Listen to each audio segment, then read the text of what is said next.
Here we go with our first set of notes in our Evolution in Animals unit. This one we're going to just outline what it means to be an animal and some of the characteristics we look at when we're organizing animals. First off, the defining characteristics of animals are these four things. They have to be multicellular, they have to be able to move, they have to be heterotrophic, which again is the opposite of autotrophic, meaning they have to eat their own food, and then all animals undergo sexual reproduction. They may not do all this stuff all the time. Some animals may only move when they're larvae, for example, or some may only reproduce sexually at certain points in time, but they do that at some point in their life cycle. The first major characteristic that we use in defining organisms is symmetry. You probably recall from math class, symmetry being when you're the same on both sides, like if you could fold something in half and it matches up perfectly. In biology, we tend to use symmetry a little bit more generally. It doesn't have to be absolutely perfect, more like body plan, like a silhouette, for example, and I'll talk about that a little bit. But first off, there's the most basic, which is called asymmetrical or asymmetry, meaning you're without symmetry. And you can see that, for example, in this guy over here. There's no way that you can divide this guy in half and get two equal halves. It's not going to happen. There's just no symmetry to this organism. The second type is called radial symmetry, where there's multiple lines of symmetry. So, for example, this jellyfish exhibits radial symmetry. You can see that there are multiple ways of dividing this guy in half and getting basically the same thing. Now again, like I said, it's not perfect. There might be one extra little hairy cilia-like thing on one side or the other, but overall we would say that this jellyfish has radial symmetry. Just think of like radius is something you see in a part of a circle, and usually circular organisms are going to have radial symmetry.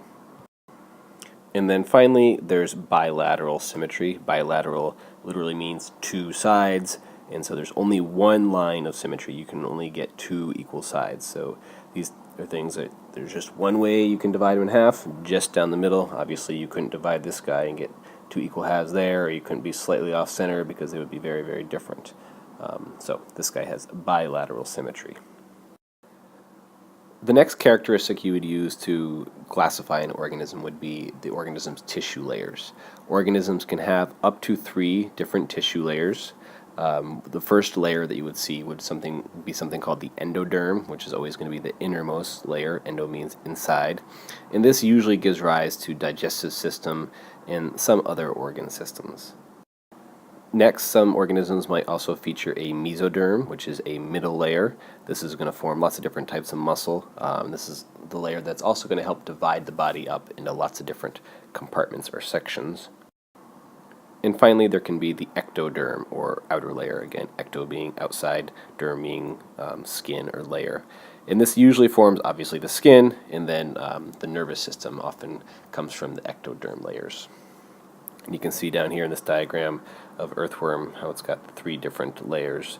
The yellow layer being the endoderm, forming the digestive system. This pink being the mesoderm, forming the tissue lining and forming the body cavity, helping divide that body up, and then the body covering being created by the ectoderm. 2 other characteristics we use to classify organisms is their type of skeleton and then their segmentation. And the type of skeleton, which I'm pretty sure you're familiar with, that being an invertebrate, something that does not have a backbone, or vertebrates, organisms that do have a backbone. It should be said that you don't necessarily have to have a backbone to still have a skeleton, right? Think of, for example, a crab. They have an exoskeleton, so they have an external skeleton, but they do not have a backbone, so they're invertebrates. When it comes to segmentation, it can be a little bit trickier. There can be no segmentation, so the organism is clearly not divided at all, or the body can be divided up into repeating units, something you might think of when you think of segmentation, or just separate areas. We, for example, show segmentation because our bodies are divided up into different areas. You've got your digestive organ cavity, you've got your cardiovascular cavity, your nervous system is separated from everything else. All your different systems are in like different separate areas within inside your body. So we actually have segmentation, even though we're not made out of repeating units. Since we're talking about body cavities and body areas, we should probably define what that is. This is another major characteristic used in classifying organisms. And in this context, we call the body cavity a coelom, kind of a funny word. And there's three different options in body cavities. You could be an acoelomate. Remember, A means without. So these are organisms that have no body cavity. So if you look at this guy, this planaria cut in half, he's got this internal section that's basically his digestive system, which is more or less open to the outside, if you think about it. And then in here, everything is solid. You just have solid mesoderm, no body cavity at all. The second option in body cavities is something called a pseudocoelomate, so this means false body cavity, and this one is a little bit trickier. Basically, you still have a body cavity, so if you look over here, there is an empty space on the inside, it's totally on the inside of the organism, but in this case, it's not totally surrounded by endoderm. It's partially surrounded by mesoderm and partially surrounded by endoderm. And then finally we have the true coelomate. These guys have a true body cavity, and basically what makes it a true body cavity is that all bits of the body cavity are totally surrounded by mesoderm. So most higher organisms are going to be true coelomates with the body cavity totally surrounded by mesoderm.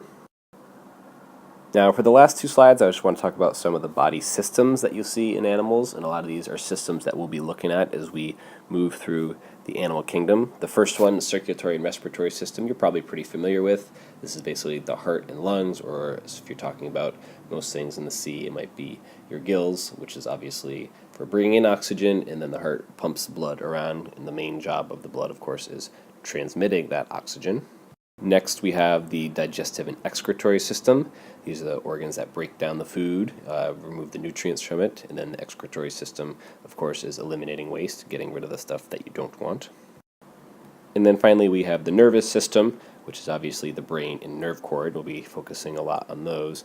And then you have your reproductive system, which you guys are pretty familiar with. One thing I do want to mention is this term gonads. This is a generic term, right? All organisms that can reproduce sexually have gonads. So we often think of this as a male structure, but ovaries would be the female gonads, and then testes would be the male gonads. So both genders can have gonads.